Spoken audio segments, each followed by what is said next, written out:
Welcome to part 2 of our flipped classroom video on European absolutism. I'm going to dive right in here. So we left off discussing our families or dynasties. And families or dynasties are these ruling families in Europe during this age. Most of the time, the oldest son takes over power. And this bloodline is going to continue. You know, we see King George I, King George II, King George III, and so on. These are some examples of ruling class families and dynasties across Europe.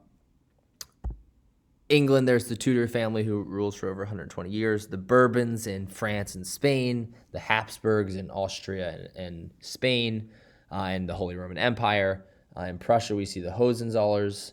We see the Romanovs in Russia. And we can see the years of when they ruled. I mean, some of these ruling class families continue their bloodline for centuries, which is very impressive. And these centuries of rule are going to allow the same family to establish absolutism and establish some form of, strength and stability among these European countries.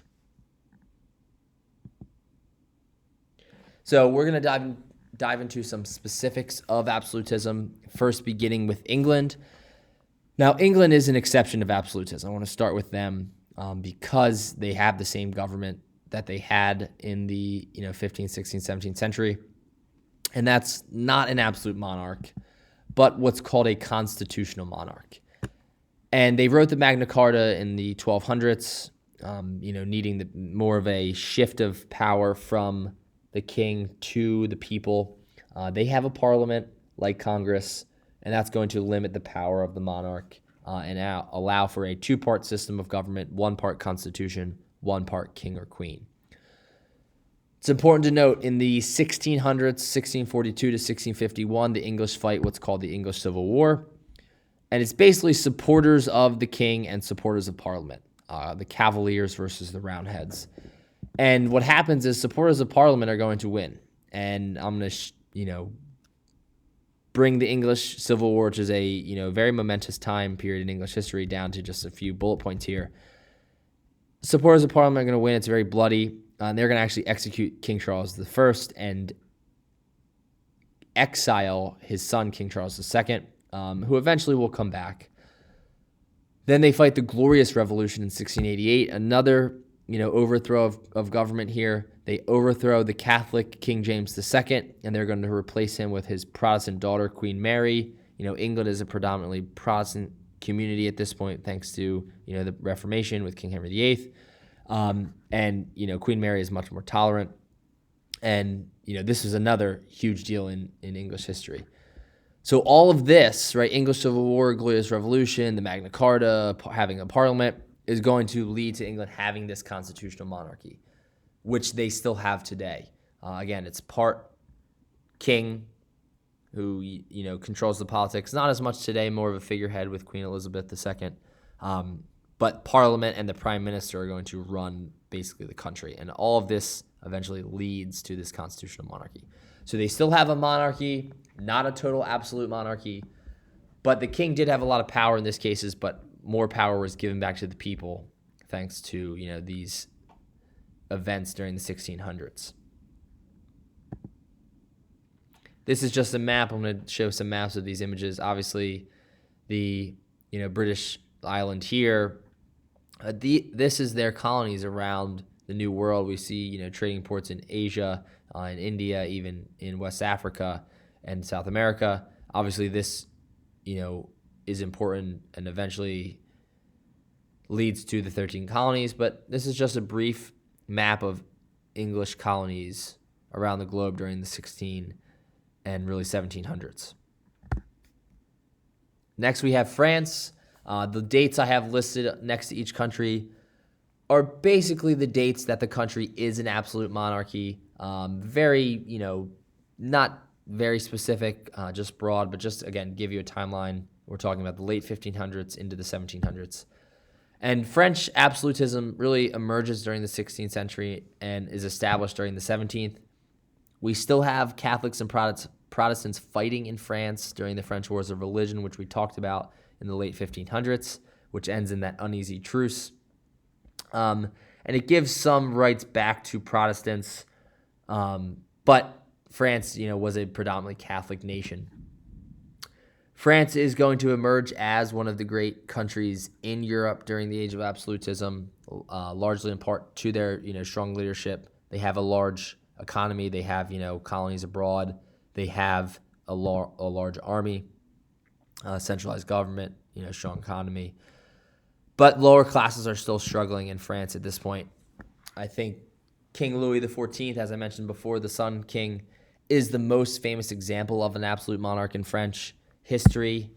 He builds the palace at Versailles, which we'll look at in class, and he also mutters the phrase, "I am the state," which is, one of the more famous phrases in absolute monarch history, meaning that he controls all aspects of society, not just political, social, militarily, economically.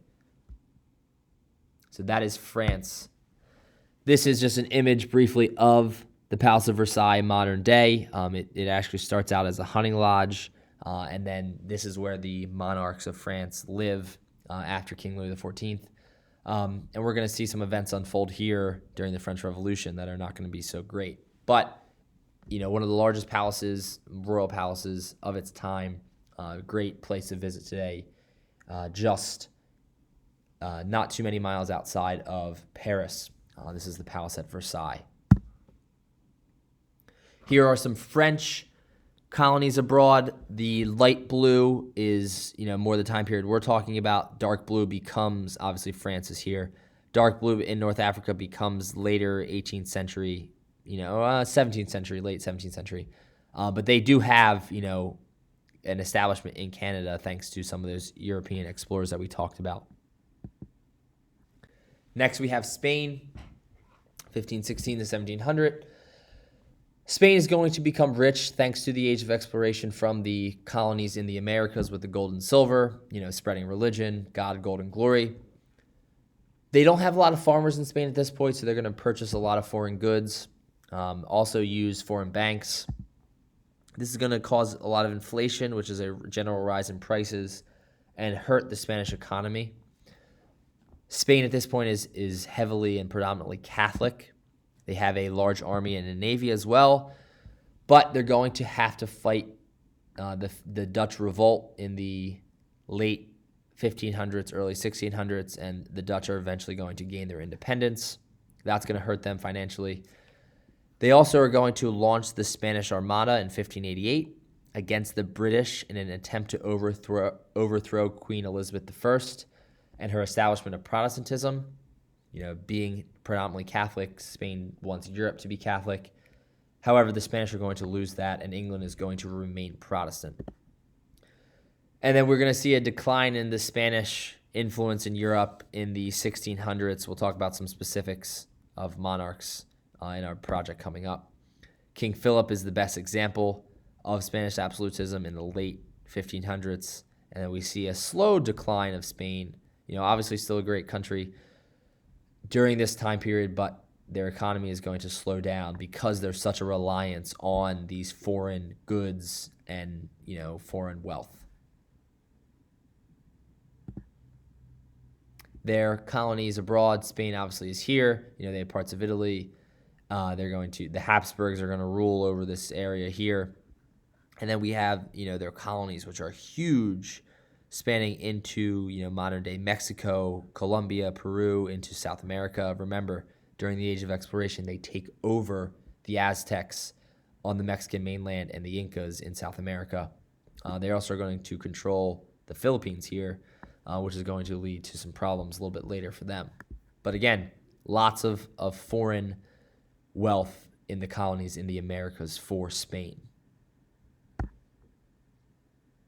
Next, we have Portugal, very similar to Spain, especially the economy and their location in Europe, right on the Atlantic there. Peter or Pedro II is the first absolute monarch in Portugal. His reign is the late portion of the 1600s into the 1700s. He is going to dismiss the legislature. We talked about how the legislatures are challenges for monarchs because they give power back to the people, and Pedro says, I'm not going to deal with you. And he gets rid of them and rules alone. Portugal at this point during absolutism is concerned with the New World, and their focus shifts to Brazil and Africa as well, where they discover gold and silver, and they're going to import a lot of that gold and silver. And actually, a fifth of all the gold and silver imported into Portugal or exported out of Brazil, a fifth of that is going to go straight into the pocket of the Portuguese king. They also are going to sign a treaty with England in the 1700s that's going to allow lower taxes on imported goods between those countries, just a trade agreement with England. That's going to help, Portugal and England in a lot of cases. And Portugal as a small country is going to rule, but again, their main focus, like Spain's, is abroad in the New World. Here is the map. Sorry, it's cut off here. Of obviously Portugal here, lots of trading posts in the, on the coast of Africa and into Asia and India specifically, and immensely huge plot of land here in Brazil, which is going to really help the Portuguese economy. Next, we have Russia, which is the first Eastern European country that we will discuss. They are, going to be led by Ivan the Terrible and Peter the First, or Peter the Great. Ivan the Terrible and Peter the Great, very different rulers, but again, both absolute monarchs. Russia at this point is, behind the curve as far as westernization. They're going to try to westernize or make their country more like France and England and those, Spain and Portugal, those Western European countries, politically, socially, economically. But because they rely so heavily on the rural economy, it's going to be hard for them to do so. Peter the Great is going to want to obtain, what's called warm water ports to compete with the West. If we look back, and I mentioned this before, at Russia, it's basically landlocked for the most part. Now, they have access to water in the north, but it's basically ice. And St. Petersburg as a city is going to be established, and I'll mention that in a second, as the window on the west. They can, it's one of the more western cities in Russia. And they do have access to the North Sea in the Scandinavian countries. That's going to help them compete. But the reason why countries like England, France, Spain, Portugal are doing so well is because they have this overseas exploration that's going to fuel their economies. Russia is going to build a huge army. They're going to make Russian Orthodox the main government religion. They're going to establish better education. They're going to expand Russia over the both seas. These are all things that Peter the Great does in order to compete with these Western countries. A map here, it's a little inverted. If we look St. Petersburg here, again, on the Baltic Sea into the North Sea, going to have, some form of warm water port here, a warm water port as close as you can get, because again, this is all ice. And eventually, they will use this area to export as well. But such an immense territory, a big population in this part of the world to the west of the Ural Mountains, but heavily rural, and they're going to rely on farming for the most part. But they are going to build this, big army that we will see them emerge as one of the great superpowers of the 19th and really 20th centuries. So that's Russia. The Holy Roman Empire is next. I mentioned this. I didn't mention this on my earlier slides of Western and Eastern countries in Europe, but they're important to mention because they break down and form modern-day countries. It's this complex group of territories in Central Europe, really modern-day Germany. And the main idea with the Holy Roman Empire is they're going to fight in the 30 Years' War in the 1600s. And the 30 Years' War is basically the Holy Roman Empire, which is, again, predominantly Catholic, Spain, which is predominantly Catholic, and Austria, which is part of Spain at this point. They are going to square off against England, France, Sweden, the Dutch, and Denmark, who are mostly Protestant countries. So they're going to fight a religion. It's Catholics versus Protestants, like we talked about with the French Wars of Religion. And really, it starts out as this religious war, but it really leads to, well, who's going to politically control Europe? It's going to end with the Treaty of Westphalia in 1648. And that's going to give Protestant princes a lot of power back. It's going to, we're going to see the decline of the Catholic Church and the decline of feudalism in the Holy Roman Empire. We're going to see the rise of Bourbon France, which is the ruling class in France. We're going to see rise of the Swedes, the Swedish Empire. The treaty is also going to end the 80 Years' War, very creative with names here, and that's going to give the Dutch independence from Spain. I mentioned that before at the Spain slide. So now Dutch is recognized as a monarchy. And really, the Holy Roman Empire is going to break down. And Prussia and Austria, we're going to see, I'll talk about in a second, they're going to be on the rise. We eventually see a German confederation, and we see the birth of these modern-day countries. The 30 Years' War is a devastating war. The most devastating war at this point in history. Almost 8 million people are killed, not just with warfare, but with famine, with disease. So the Holy Roman Empire, the major idea is that they are declining, and these other countries, France, the Swedes, the Dutch, Prussia, Austria, are beginning to slowly rise. So Prussia, later in the game, Prussia is really modern-day Poland, modern-day Germany, parts of modern-day Western Russia. And they're going to ally themselves. They are a ruling class that really we see born during the end of the Holy Roman Empire. They're going to ally themselves with Russia, and they're going to defeat the Swedes in the Great Northern War in the 1700s. They are going to emerge as one of these great European superpowers during absolutism, mostly in part because of their large army. Here's a map of Prussia. Again, it's smaller, provinces and kingdoms come together. We have the Russian Empire here, the Swedes in the north, the Dutch here, France in the south. And Bavaria becomes modern-day Germany. Obviously, this is modern-day Germany, but it's these smaller provinces that, form Prussia as a one unit. Next, we have Austria.